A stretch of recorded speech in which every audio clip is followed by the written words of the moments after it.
Mais uma questão, dessa vez da UFRJ 2019, uma questão clássica de prova sobre deficiência de vitamina B12, sobre anemia megaloblástica. Mulher de 69 anos, queixa-se de indisposição, dispneia aos grandes esforços, perda do equilíbrio, fraqueza e dormência nas pernas ou nos pés. Na primeira frase, a gente já tem dica importantíssima para a questão. Vamos ver o que é. Perda do equilíbrio, isso sugere talvez algum distúrbio da propriocepção, fraqueza, paresia e dormência nas pernas e nos pés, ou seja, tem sintomas neurológicos. Exame físico. Afebril, discretamente ictérica, hipocorada, ritmo cardíaco regular, em 2 tempos, ausculta normal, abdômen normal, sem vísceras palpáveis. Exame neurológico, tem uma marcha atáxica corroborando a suspeita de transtorno da propriocepção, distúrbio da propriocepção, hipoestesia simétrica e paresia distal de membros inferiores com arreflexia profunda, ou seja, tem alteração neurológica, tanto sensitiva quanto motora. Exames laboratoriais, hemoglobina de 9,6, com um volume globular médio ou corpuscular médio de 112, ou seja, a gente está diante de uma anemia macrocítica. Plaquetas baixas, 98, leucócitos também baixos, de 4.000. Bilirrubina total aumentada às custas de bilirrubina indireta. A hipótese diagnóstica mais provável para esta paciente é: então a gente está diante de uma anemia macrocítica. Falou em anemia macrocítica na prova, gente, a principal hipótese diagnóstica é anemia megaloblástica, ou seja, anemia por deficiência de vitamina B12 ou ácido fólico. E na anemia megaloblástica, o que é que acontece? A gente tem um problema na síntese das bases nitrogenadas que compõem o DNA. Por quê? Porque o folato ele precisa estar dentro da célula e será utilizado para a síntese de DNA. Só que para o folato entrar na célula, ele precisa de uma enzima cujo cofator é a vitamina B12. Então, tanto a deficiência de ácido fólico quanto de B12 vai levar a um prejuízo na síntese de DNA. E as células que mais sintetizam DNA são aquelas que têm um turnover mais acelerado, especialmente as células da medula óssea. Então, o que é que a gente vai observar na medula óssea? Vai observar um fenômeno chamado eritropoese ineficaz. O que é isso, André? O que acontece?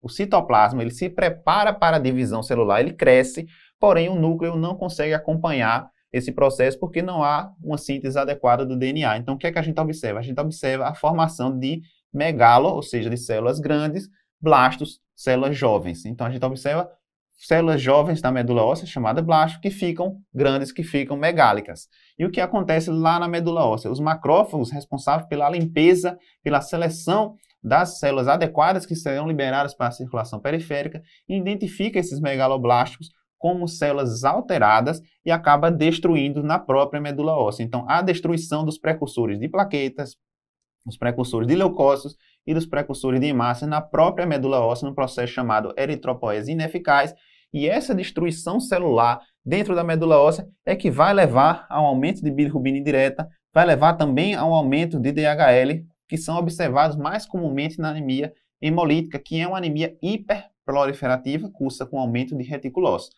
A anemia megaloblástica, embora haja essa destruição celular, ocorre dentro da própria medula, nos precursores das células sanguíneas. É por isso que aqui a gente não tem um aumento de reticulócitos, a gente não tem uma anemia hiperproliferativa, a gente tem uma anemia hipoproliferativa. E quando a gente fala em anemia megaloblástica, como é que a gente distingue se é deficiência de vitamina B12 ou se é deficiência de ácido fólico?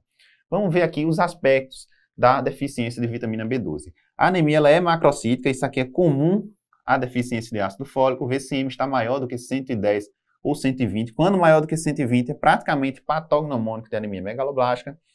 Ocorre aumento de DHL e bilirrubina indireta pela destruição dos precursores de células sanguíneas na medula óssea, naquele processo de eritropoese ineficaz.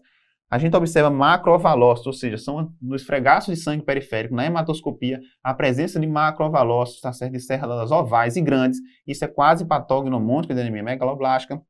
Gravem isso, gente, muito importante.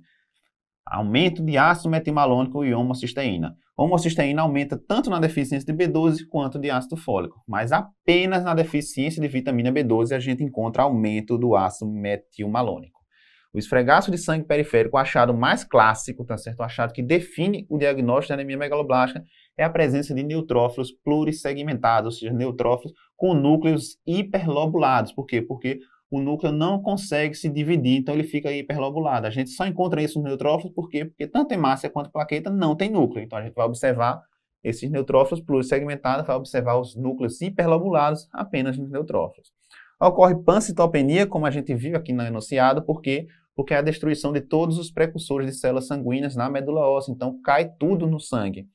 A anemia perniciosa, que é uma doença autoimune, tá certo? É a principal causa de deficiência de vitamina B12 na prática clínica. E o mais importante, gente, falou em anemia megaloblástica e apresentou sintomas neuropsiquiátricos, tá certo? Especialmente sintomas neurológicos, esse paciente tem problema na propriocepção, tem distúrbio sensorial e motor, e isso define deficiência de B12. Por quê? Porque ácido fólico não causa sintomas neuropsiquiátricos. Então, sintomas neuropsiquiátricos no paciente com anemia megaloblástica, a gente tem certeza de que a deficiência é de vitamina B12. Então, visto esse achado clássico aqui da questão, vamos responder as alternativas. Síndrome POEMS. Síndrome POEMS é uma doença, é uma gamopatia monoclonal. Então, nesse caso, a gente precisaria ter um pico na eletroforese de proteínas, um pico na fração gama, e a questão não fala disso. O doente tem o P de polineuropatia, O de organomegalia e E de endocrinopatia, tá certo? E além disso, ele poderia ter o M do componente M da eletroforese hemoglobina, que não tem presente aqui. Então, a gente só tem neuropatia para pensar em síndrome pós, a gente não tem uma gamopatia monoclonal, não responde a nossa questão. Leucemia linfocítica crônica, gente, LLC, é leucemia crônica que ocorre em pacientes idosos, nessa faixa etária mesmo, mas se caracteriza por uma linfocitose geralmente com linfócitos com mais de 5.000. Nesse caso, o paciente tem leucopenia, ele não tem leucocitose às custas de linfócitos, portanto, a gente não vai pensar em LLC. Além disso, a LLC é uma doença linfoproliferativa, a gente poderia observar a presença de linfonodos aumentados, além de esplenomegalia, a questão não traz nada disso. Mielofibrose é quando a gente tem uma fibrose da medula óssea, seja num processo idiopático, seja por uma invasão, por exemplo, por células cancerígenas, por tumores de qualquer local. E nesse caso, a gente observa no esfregaço de sangue periférico uma coisa muito característica que é a presença de dacriócitos, que são hemácias em lágrima. Também é muito marcante aqui a esplenomegalia numa tentativa do baço de produzir células sanguíneas quando a medula óssea não está mais produzindo. Também aqui a gente observa pancitopenia, mas na mielofibrose não há nenhuma alteração neurológica, portanto também não cabe para a nossa questão.